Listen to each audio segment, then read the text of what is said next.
Son las 21:38. Mira, Gracielita de mi corazón, sobre la duda que planteaste sobre el tema del barco, Sí. le pedimos a Pedro que llame al que a mi juicio es uno de los mejores historiadores del Paraguay ahora mismo, y está en línea nuestro querido amigo Eric Caballero. ¿Cómo te va, Eric? Buenos días. Buenas noches, perdón, qué loco estoy. Enrique, buenas noches a tus compañeros de la mesa y a la audiencia de CTV. Graciela estaba preguntando aquí, o no preguntando, planteando que cuando ella hizo el trabajo de la publicación del vapor Paraguarí, el martes fue, Graciela. La segunda publicación fue... Alguna gente le planteó que esta quilla que se encontró en el lecho del río no pertenece a esa embarcación de la época de Francisco Solano López. ¿Vos qué datos tenés sobre ese tema? Los datos que tengo son los trabajos que ha hecho en las investigaciones el mejor historiador naval que tenemos, que es el capitán Jaime Grau, quien es el que aportó datos sobre este buque. Este buque había sido hundido por los paraguayos en 1979 para evitar que la flota imperial alcance a la flotilla de guerra paraguaya que se había insertado dentro del río Mandubirá. Más o menos a 5 o 4 kilómetros antes de la desembocadura del río Mandubirá fue hundido este buque paraguarí, más lujoso, era la Asunción. Y unos años después de la guerra, unos empresarios argentinos quisieron reflotar este buque. Y en este proceso de reflotamiento y de traerlo hacia Asunción, encallaron ahí en el remanso Castillo. Estos son los datos que ha aportado el capitán Jaime Grau, que reitero es el historiador naval más serio que tenemos. Pero en consecuencia podemos decir con un grado de certidumbre razonable que efectivamente esta quilla es la del vapor. Él tiene 60 páginas escritas, un informe sobre este vapor, porque este vapor había sido construido en Londres, era el barco más lujoso que tenía la flota mercante del Paraguay antes de la guerra de la Triple Alianza. Tenía 28 camarotes y tenía la capacidad de transportar hasta 150 pasajeros. Uno de los historiadores había cuestionado esto diciendo que en realidad era una embarcación que pertenecía ya al 1923 más o menos y que fue hundido también por su propio capitán, y dice que tiene algunas reseñas de que fue así y cuestionaba cómo es que llegó del Mandubirá hasta esa parte del puente Remanso. Que justamente había sido reflotado, y en ese reflotamiento es que encalla en el Remanso Castillo. O sea, esas son las pruebas que aporta el capitán Jaime Grau, que es el más coherente con lo que está planteando el misión militar en este momento, y aprovechar este tipo de bastante para poder dar, y una vez que los arqueólogos también hagan un trabajo y que se produzca esta duda sobre que si realmente son los restos de Paraguarí, entonces a partir de trabajo se va a poder corroborar o no la tesis del Grau. Claro, mira, hay una última, Eri, y muchísimas gracias por el tiempo que nos está dispensando. Pero a mí me extraña que no haya ahora mismo una comisión de historiadores que se vaya porque yo creo que, digamos, la caldera o la quilla misma deben tener los sellos del astillero constructor, de verdad. ¿Cómo es que no se hizo todavía ese trabajo pericial? Y yo creo que tendrían que ir, hay muy pocos arqueólogos, yo creo que el trabajo más bien es de los arqueólogos, que tienen que ir a hacer un primer relevamiento y ellos a partir de ahí puedan sacar las dudas que puedan existir sobre si es realmente el buque paraguarí o no. O sea, la corroboración que tenemos son los informes históricos. A partir de esos informes históricos es que el capitán Grau ha hecho este reporte, ¿verdad? Ahora, ese trabajo es un trabajo que se tiene que hacer inmediatamente, porque una vez que el río vuelva a crecer va a ser mucho más difícil poder sacarnos la duda y poder incluso rescatar esos restos de este barco hundido. Totalmente de acuerdo.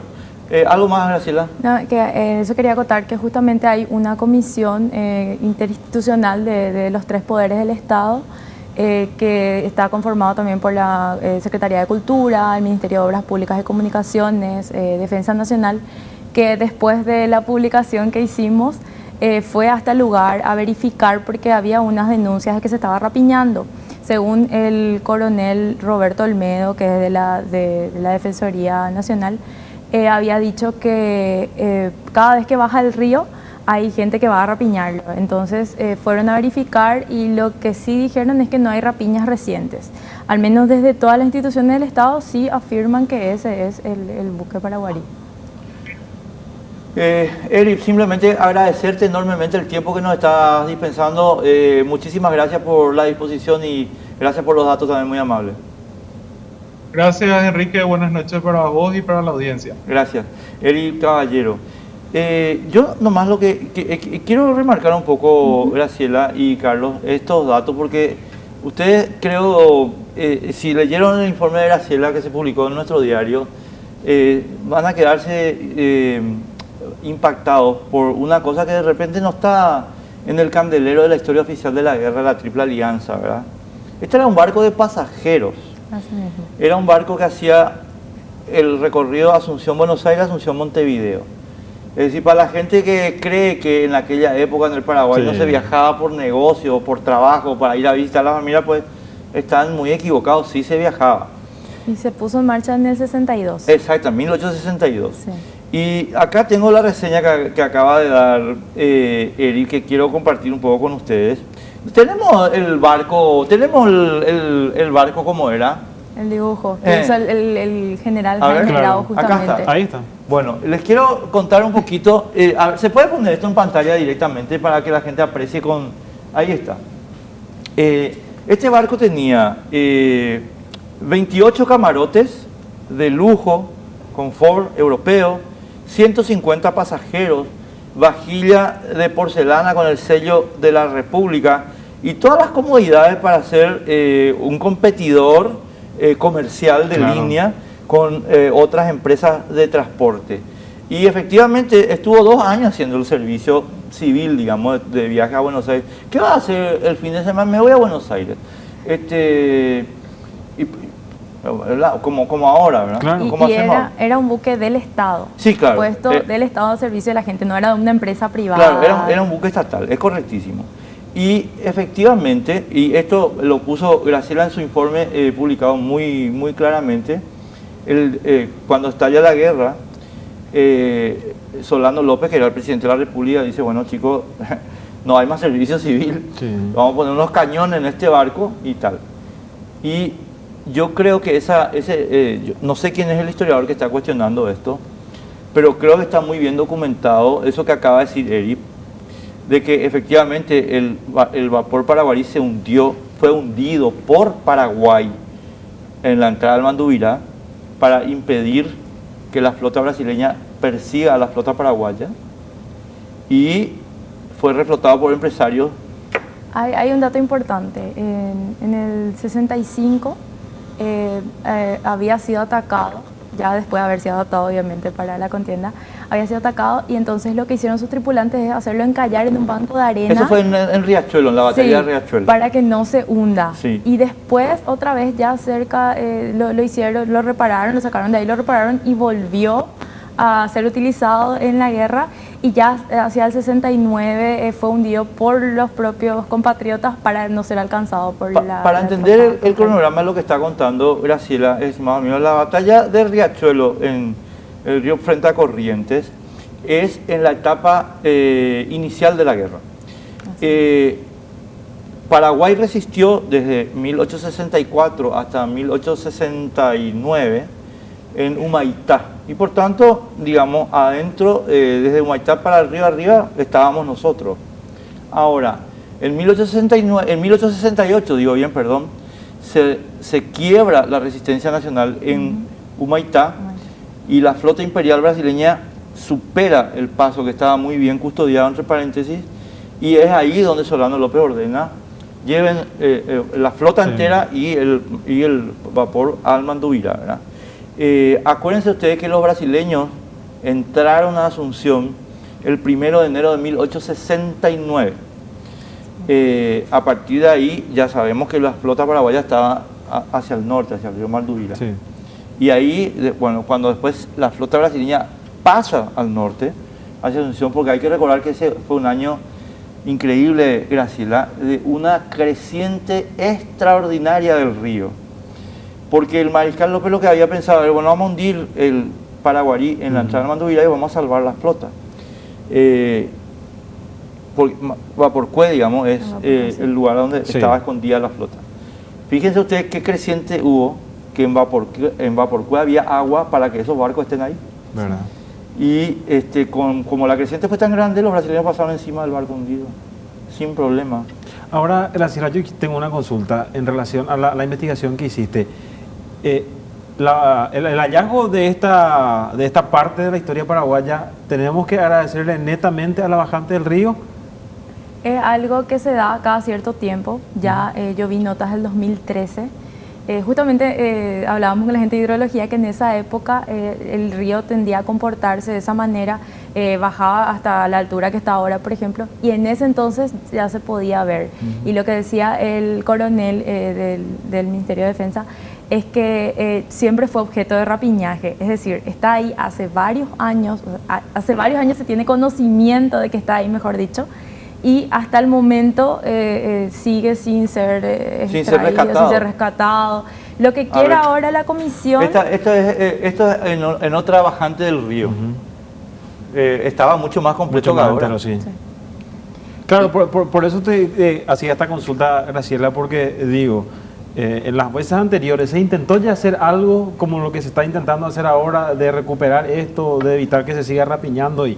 Bueno, si seguimos así, creo que en unos años ya no podemos contar la historia. No, ni nada. Al menos lo que tengo entendido es que esta comisión para defender y recuperar el patrimonio tangible de la historia del Paraguay se conformó hace poco, empezó a trabajar desde septiembre y lo que me dijo el coronel Olmedo es que ahora están empezando a ver dónde están haciendo como un trabajo de campo, viendo dónde están embarcaciones, porque se tiene conocimiento de que hay otras embarcaciones, no solamente esta, que están en otros lugares y no son necesariamente embarcaciones nacionales, sino que eran de los opositores, ¿verdad? De los enemigos. De los enemigos. Y entonces ahora lo que se va a hacer es hacer primero un mapeo, ver en dónde están, ver qué tiene cada institución para poder recuperar. Por ejemplo, si el MOPC tiene algunas máquinas, personal, y tienen que coordinar esas acciones para sacar. Ellos dicen que quieren aprovechar esta bajante del río para poder reflotar y por lo menos dejar ahí al margen, ¿verdad? Que con ciertos cuidados, porque hay que tener en cuenta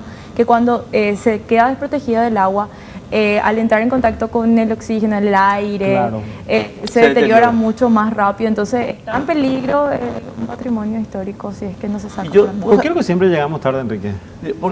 Porque no tenemos instituciones en nuestro país que cuiden nuestro patrimonio. Eso pasa no solamente con el barco, pasa con la iglesia de Yaguarón, mira lo que claro, te iba justamente a decir los edificios históricos. O sea, tenemos una, fíjate, no, y yo voy a ir a mi caso, me voy a mi caso, ¿cómo te iba a decir? ¿Cómo vamos a hablar de sostener el patrimonio si la municipalidad se encarga de destruir el patrimonio? La municipalidad de Asunción se encarga de destruir el patrimonio monumental de Asunción, imagínate. Pues vos sabés que estaba contando yo en FM, por culpa del material de Graciela, hice el comentario de que en Noruega reflotaron barcos del año 800, no del año 1800, del año 800 de los vikingos. Y los armaron de vuelta y están ahora en museos que son atracciones para millones de personas, de donde se está ganando plata. Y nosotros somos unos acanés que en vez de rescatar el barco, reconstruirlo, ponerlo en un museo, dejamos que se pudra en el río. Y tenemos acá cañones históricos también que están ahí frente al Congreso, también, que hace poco fueron grafiteados, se hicieron carpitas encima de él, se tiraba basura adentro. Cualquier cosa. Y son patrimonios históricos que tienen toda una historia. Y también yo hice materiales sobre eso y la verdad que quedé sorprendida cómo es posible que se dejen el abandono, y cuando llamas a las instituciones a preguntar quién está a cargo, es así un pasapelota. No, ellos son los que están acá. Vos sos demasiado buena y a lo mejor sos un poco tímida, Graciela. Acá hay una institución responsable de la destrucción del patrimonio en Asunción y es la Municipalidad de Asunción. Y la próxima vez que llames por teléfono, cuando hagas tu investigación, tienes que llamarle a un señor que se llama Víctor Hugo Julio. Y a ese sujeto le vas a preguntar, che papá, ¿qué esta gente que pusiste acá en el cañón ahí de la Plaza del Congreso, qué tenés en tu cabeza para hacer eso? Pregúntale tampoco, a vos, o sea, yo no quiero hablar contigo, estúpido, pero a ella le vas a atender, me supongo, ¿verdad? Me supongo que vas a atenderle, para explicarle, ¿verdad? Porque es una vergüenza ya. Claro, porque recuerdo otro caso, el caso del avión de línea aérea paraguaya, del LAPSA. También. Que gracias a un historiador o gracias a un coleccionista lo tenemos en un museo privado. Y te voy a dar otro dato. Vos te podés ahora comprar un pasaje y te vas a San Carlos, estado de San Paulo, en LATAM. Y ahí hay un tremendísimo museo de TAM, del capitán Rolín, que era el dueño. Y en ese tremendísimo museo que está recibiendo turistas y compañía, está un avión, es un Constellation, que estaba acá en el aeropuerto. Y ahora lo arreglaron a nuevo, está en ese museo, y ellos están ganando millones de dólares por visitas turísticas. Y el avión estaba acá en el aeropuerto. Acá. Quiero agregar algo. Sí. Cuando se excavó el Congreso, para construir el Congreso actual, el Congreso Nacional, se habían extraído reliquias anteriores a la colonia. ¿Qué pasó de esas reliquias? Hasta ahora nadie sabe. Durante así meses nosotros en el gobierno anterior llamábamos todos los días a la Secretaría de Cultura. Sí, estamos investigando, llamamos a todos los museos. Nadie sabe qué pasó con esas reliquias. Y son reliquias de una época de la que poco conocimiento tenemos de lo que pasó en nuestro país. Encontraron eso con bombo y platillos, hicieron la publicación, sacaron fotos, vino acá una especialista extranjera para hablar más o menos de qué significaba. Se publicó eso y desapareció. Hoy día nadie sabe dónde están las reliquias. Yo creo que la respuesta está en lo que hablábamos del avión que está en otro país. Sí. En algún museo de otro país, algún letradito paraguayo le habrá vendido a un historiador que valora estas cosas. O en algún museo de algún rico paraguayo estarán esas piezas. Bien escondidito. O para disfrute personal de él, ¿verdad? O peor, tirado en algún lugar. No creo que... Sí, tantos bombos y platillos... Y me está diciendo Pedro que también así se perdió en las partituras Mangoré y bueno, somos un país que no cuida su propia memoria. Fíjense ustedes esto es una maravilla. Tenemos mensaje de Pedro. A ver. Ya está quemado el boludo de Santi Peña de Anungá. La gente toma nota de todo esto y de su tío Carter también. Carter. Sí. ¿Podés explicar por qué no le imputaron por evasión de impuestos? Preguntarle al ministro si ya hay condenados por corrupción en este gobierno y si ya... hay un preso añetete. Bueno, vamos a... casos graves de lavado de dinero puede ser un crimen. Corresponde al juez determinar si existen elementos fundados para la prisión preventiva. En Estados Unidos también hay prisión preventiva. Claro que hay prisión preventiva, pero se cumplen los supuestos. ¿Por qué estos usureros no van a Tacumbú? ¿Por qué estos privilegios? Esa es la misma pregunta que yo me hago, Carlos. ¿Por qué agrupación especializada? Pasa que el juez Humberto Tazú, primero viene el pedido por parte de la defensa. Ya que se decretó la prisión preventiva, le dicen, por favor, que no sea a Tacumbú ni a emboscada, porque mis clientes ya están siendo amenazados. Entonces, ¿qué hace el juez?